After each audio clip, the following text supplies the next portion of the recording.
একটি বাইক নিয়ে চলে আসলাম ফটিকছড়ির ভোজপুর শিশু পার্ক এবং রাবার ড্রাম। সেই সাথে দেখে আসছিলাম আসিয়া দেখা সবকিছু নিয়ে থাকছে আজকের এই ব্লগ। আসসালামু আলাইকুম আর সবাইকে জানাই বিকেলের শুভেচ্ছা। সুন্দর এই বিকালকে কাটানোর জন্য স্পেশাল কিছু মানুষের সাথে যাচ্ছি আমি ঘুরতে।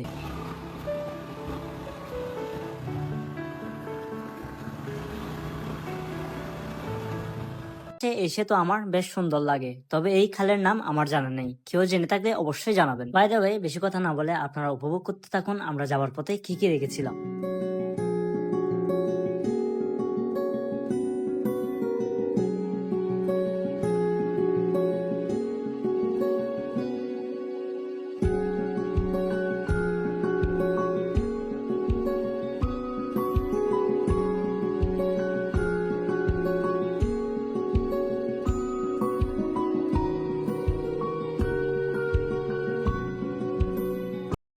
অবশেষে আমরা রাবার ড্রাম যাবার জন্য সেই পথে ঢুকে পড়লাম। অল্প কিছু সময় পর চলে আসলাম আমরা ভোজপুর শিশু পার্ক। পার্কে আমরা প্রবেশ করিনি, কারণ আমরা কয়েকজন ভাই ব্রাদার আসছে আড্ডা দেওয়ার জন্য। আপনারা চাইলে এই সুন্দর পার্কটি ঘুরে দেখতে পারেন। আর এই সোজা পথ দিয়ে চলে আসলে আসিয়া চা বাগানের দেখা পেয়ে যাবেন।